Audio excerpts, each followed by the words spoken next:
Hello and welcome to another episode of the Everything EV podcast, the podcast that is dedicated to everything electric. I'm your host, Charlie Atkinson, and in these episodes we'll be discussing everything to do with electric travel, so whether it be cars, bikes, boats or planes, we'll have it covered. We'll also be joined by guests from within the industry, and there'll also be electric motorsport coverage, electric car reviews and some other surprises along the way. Be sure to like and subscribe to wherever you get your podcasts from to make sure you get every episode as soon as it's released. So, without further ado, let's jump into this week's episode. Joining me today is Francesco Di Biase, the CEO and founder of the World E-Bike Series, the global electric mountain biking championship. Francesco is here to talk about his career and how it led him to create the series and to give us a real insight into what it takes to get a brand new electric motorsport going. So, Francesco, first things first, welcome to the podcast and thanks for joining us today. Before we get into the World E-Bike Series itself, could you just talk to us through your career so far and how you've ended up as the founder of an electric mountain biking championship? Sure. I've been working in sport since almost 20 years now, with many roles and with several companies. So for me, sport, it's in my DNA, let's say. So I love sport, and I of course been working in the sport industry for so many years. A couple of years ago, I was working in a bike park in Italy, and I first discovered electric motorcycle, actually. The first KTM, electric KTM. And with that, I also discovered the first e-mountain bike. And first, I mean, it was like immediate love. And I saw these amazing vehicles and I say, wow, this is so fun. And I was pretty amazed by the fact that there were no competition around e-mountain bike and e-bikes and even electric motorcycle. The electric, let's say, movement was at the very beginning, and people were a bit, how can I say, not scared by these new products, but they weren't so so comfortable with electric vehicles at the time. So, but I was very excited because for me it was really straightforward. Say, this is fun, this is exciting, and we should be able to compete with it and with this bike. So I started this analysis, and we started working on a new format. We start talking with first with the Monegasque Federation.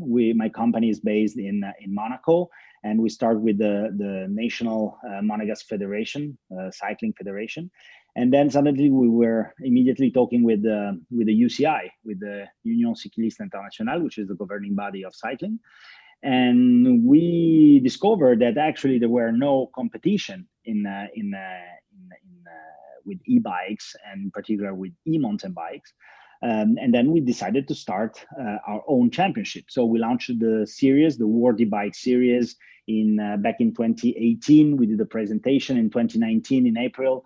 We did our first race, which was included in the international UCI international event calendar, and we already we did a first season with 4 rounds. The first one in Monaco again, which was pretty historical, by the way, because the first UCI event for e-mountain bike and with e-bikes in general, so with bikes with an engine, was in April 2019, and then we continued the season with Switzerland, Italy, and then we finished in Spain, in Barcelona, with the 4th round. So it was pretty fast, quick, and we started.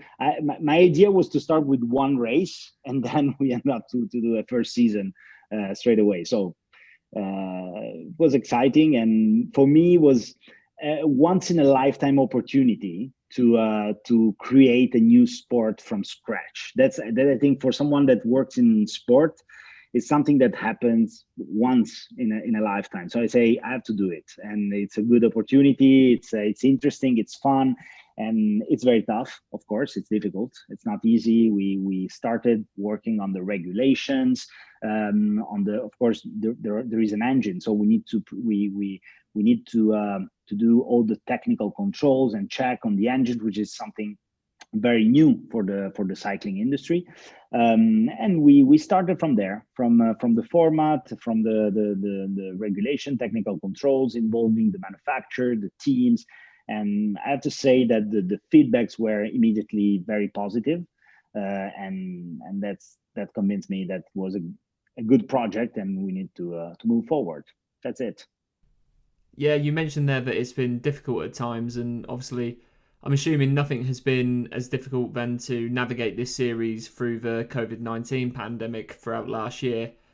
Can you just touch on last year and how the pandemic has affected this series? We started last year was our first UCI e-mountain bike World Cup season. So the World e-bike series was our championship, became UCI e-mountain bike World Cup for the first time last year. And we were able to perform our first race in Monaco in March 2020. And the pandemic was at the very beginning. But I immediately felt that something was wrong, and the feeling we had was not positive. So we were able to race the first round, but then immediately we had to stop the operations. Of course, it's unfortunate. It was very difficult, but it was very difficult, of course, because when you have in place a season, when you have the calendar done, and you have the partners on board, and everything is set up to start, and then you suddenly have to stop. It's not easy, but I have to say that we were lucky for two reasons. The first one is that we are small. We are a very young championship. We are small. We are a very young company. And this gives us a huge flexibility compared to the larger championships, which are established and of course have more cost and everything. It's when you have a big machine, it's always difficult to stop it and to slow down. When you are small, you can somehow you can be more flexible, and we managed to at the beginning to try to postpone the races, and then when we saw that was absolutely impossible to continue the season, we decided just to stop the season and focus on the 2020 first season. So that's the first reason why we were lucky. The second one is that we are in a booming industry, and it's the middle of a really it's an incredible moment for e-biking, and this helps a lot. Of course, when you have the industry booming, when you have everyone involved in the industry that see that the product, the market is going well, this helps a lot. And of course, we knew that it was just a pause and not a stop, and we were, I mean, the idea was to restart as soon as possible, and we received the support of our partners, of our investors. Everyone involved was pretty comfortable with the idea that we would be able to restart very soon, and of course this gave us more. We were somehow more relaxed at the idea that okay, we know that this is not the end. It's very difficult when you are a small company, a startup, to continue the operation in a difficult year like 2020. But in our situation, I have to say that thanks to our partner, that was possible. And now we are here in 2021. We are ready to. We started the season a couple of weeks ago, and we are ready to run an incredible season, an incredible championship this year. Yeah, as you just said, the series got underway a couple of weeks ago in Monaco. Just talk us through the rest of the series and where the World E-Bike Championship will be going to throughout the rest of this season. Yeah, we will be in Italy, in Bologna, Italy, in 3 weeks from now. So the first weekend of June for the second round. Then we'll move to France, Clermont-Ferrand, in the Charade circuit, which is an historical French circuit, for the third round. And then we have the summer stop, and we'll start racing again in September with the second Italian round, be held in Bardonecchia, Italy, in the Alps, a ski resort in the Alps. And then we'll move to Spain for the season finale, where we have two rounds. The first one, it's in Girona, during the Sea Otter Europe, which is the largest biking event in Europe, in Girona. And then we'll have our season finale in Barcelona at the beginning of October. Okay, amazing. So, for a total of 6 rounds. Now, for those that don't know, there are 2 different disciplines within the series, the XC cross country and the E gravity. Can you just explain the differences between those 2 different disciplines? Of course. Our main discipline is now the cross country. The cross country, it's a ring, so it's a circuit, a closed circuit that you have to do several times during several laps. It's the, let's say, the main discipline in mountain biking. It's the Olympic discipline. Is let's say the classic discipline of mountain biking. The gravity, it's also called enduro. It's a completely different discipline. It's based on stages. You can compare the 2 disciplines. One is more like Formula One, so you have a circuit and you have to do several laps, and the second one is more like rally. So you have stage 1, stage 2, stage 3, and then you have to sum the times you made in different stages, and it's mostly gravity. So it's most downhill and some part of uphill. Both disciplines are very exciting and very spectacular.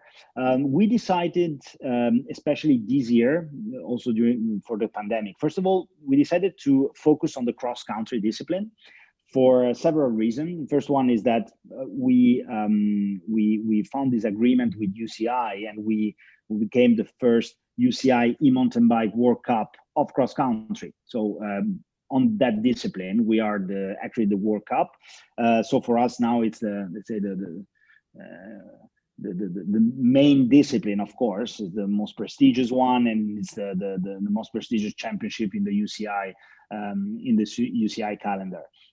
And then also because it's for us, it's easier to manage the cross country. For us, it's an interesting discipline because it's very compact. You can organize the event in a smaller area. It's more flexible. You can adapt the format in different venues and location. The enduro / gravity, it's a very specific. It's more a niche. And there are several events in this niche. For us, it's okay to organize it as a side event, but not as our main event. So my idea of World E-Bike Series is to have several disciplines in the same weekend, but always with the focus on the cross country, and then having several other disciplines as side events to involve more athletes and to give them the opportunity to race in several discipline. But again, our main discipline now it's cross country. Just to come on to the bikes themselves, I'm interested to know just how fast these things can go. So I was wondering if you could talk about the technology and the power behind the bikes that are used in the series. Okay, first of all, it's very important to understand that we decided with UCI, and of course it's part of our rules, that the bikes that compete in our series are bikes that respect and are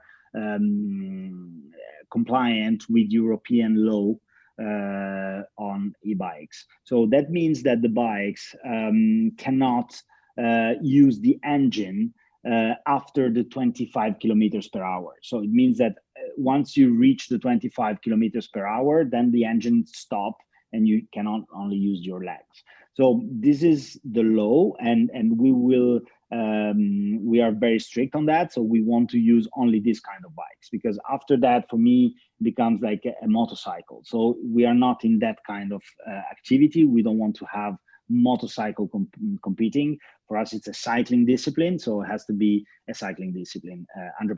So based on this law, then after, of course, our events, when I say it's a cross country, it's a very specific and very peculiar cross country activity, because it's a very it's a mix between a cross country and gravity race, because we have very technical section, very fast section. We saw that in Monaco during the last race, with spectacular and very fast portion of the circuit.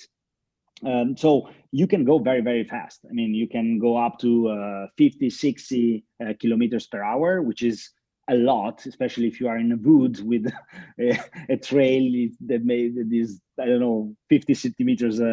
It's not easy to do so, and that's why we have professional riders doing it. But yes, can be very fast, very spectacular. We have several sections with jumps, it's very nice. Of course, it's completely different sport if you compare it with Formula E, for example, or races that are in circuit with cars. Here we are we are talking about cycling and biking, so it's different. You still have to use your legs, and that's very important, because people very often think that if you use an e-bike, you don't have to do an effort.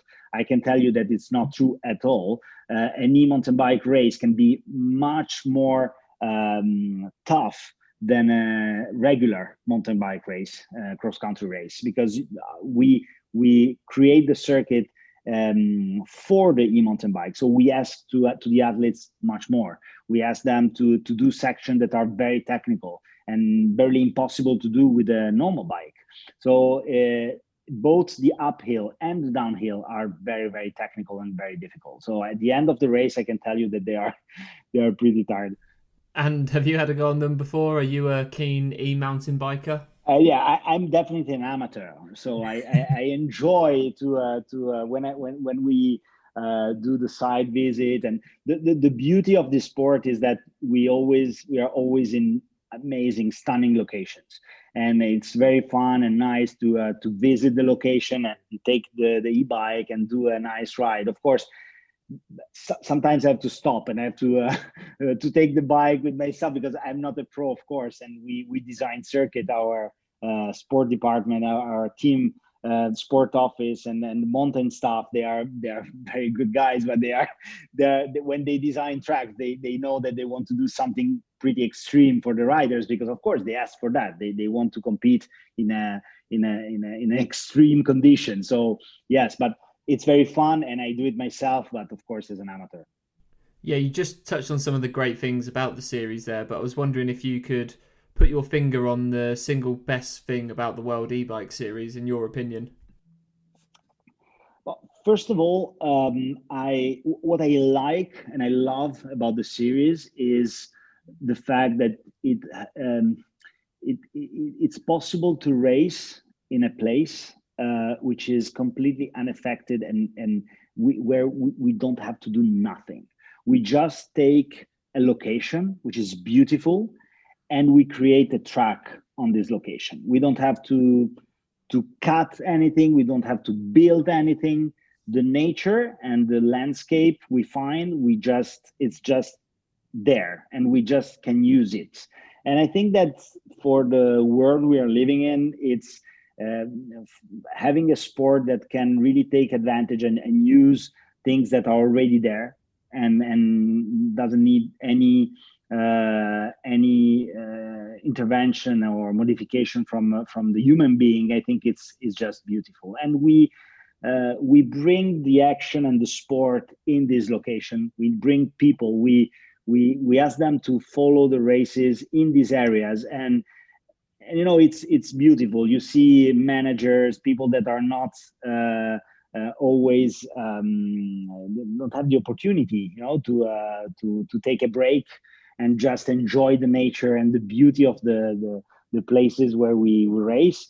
And for me, it's always nice to see their face, because they are happy like kids. They arrive at the race and say, wow, this is beautiful. We enjoy we breathe the air, and it's nice. And then the bikes is fun because everybody can ride it, and it's another part of the sport that I think it's incredible. We know that there are pro athletes that are amazing and they do incredible things, but beside that, everybody can ride a bike. So we can really literally prepare bikes for our partners, our guests, and say, okay, just take a bike and go for a ride.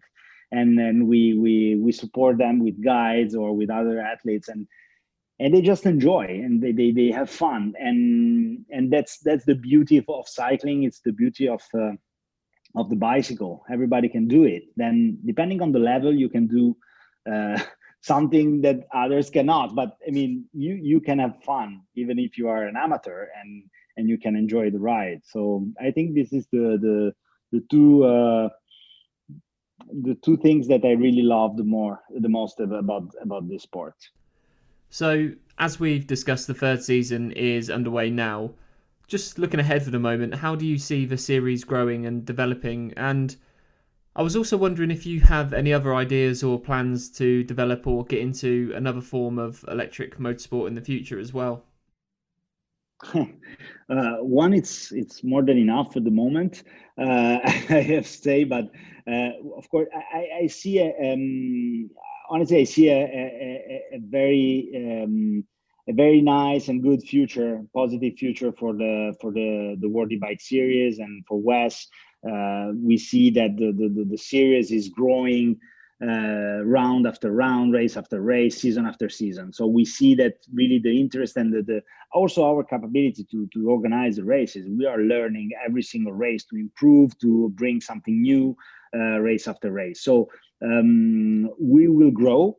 We know that we want to go outside Europe, trying to organize in 2022 already an overseas race outside Europe. So our aim is to develop in other countries too, and that's it. So we want to follow this momentum and take the most of it, and try to really focus on the sport part and make sure that the sport is consistent, it's fun, and it's good for the industry, for the riders, and somehow help a new generation of athletes that want to take part of our competition, to enjoy it, and to have them to have as more fun as possible with their bikes.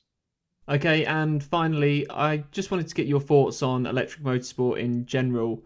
Obviously, we're at a time now where Formula E is becoming more and more popular. We've got things like the Extreme E series growing, and we've had the likes of the Air Race E series on this podcast as well. So it's clear to see that the industry of electric motorsport is growing, and I just wanted to get your thoughts on why you think that is, and what it is about electric motor racing in general that is just so appealing. It's not an easy question, because at the first look, all the electric sport can look similar. The reality is that they are not.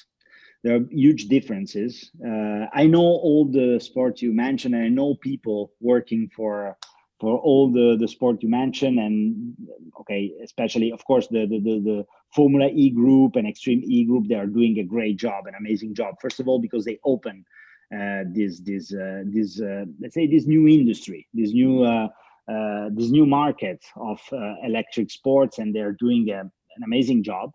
But of course, there are a lot of other sports that are growing, and they will be launched in the next months or year. Of course, it's interesting because many elements, especially on the marketing side, are very interesting. We know very well that in the next 10 years, a lot of companies will enter these markets. And we know that a lot of companies that were previously in traditional markets, that, for example, a car maker, for example, automotive companies, need to somehow invest in marketing activities related to sustainability, to electric vehicles, to this kind of values that you can easily find in electric sports. So the association between electric sports, nature, sustainability, electric mobility is very easy, and it's very clear to everyone. So there is an opportunity there from a commercial perspective. On the other side, you need to create the sport. So there is an opportunity, it's true, but creating the sport, I think it's a completely different work.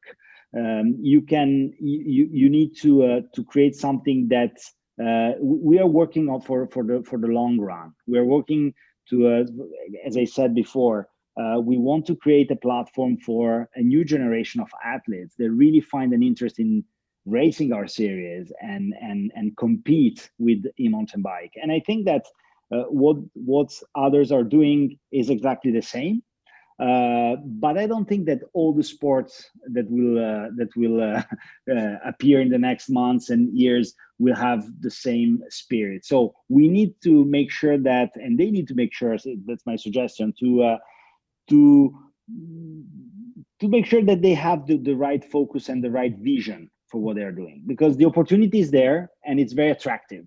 And it's very easy now to I launch a new sport, an electric sport. It's pretty easy, and it's pretty interesting, of course, from a commercial perspective. But it's not all about that. I think it's really about saying if there is a sport behind it, and make sure that you have a solid platform, a solid base where you're building your sport. It's very important to make sure that you have a long-term sustainable growth, and not just a short-term opportunity. That's it for this episode. A massive thank you to Francesco for coming on the podcast, and please do make sure to check out the World e-Bike Series when you can. We'll have another episode coming your way next week, but for now, you can check out all our other episodes, which are available on all streaming platforms. But do be sure to subscribe so you don't miss out on any new episodes when they're released.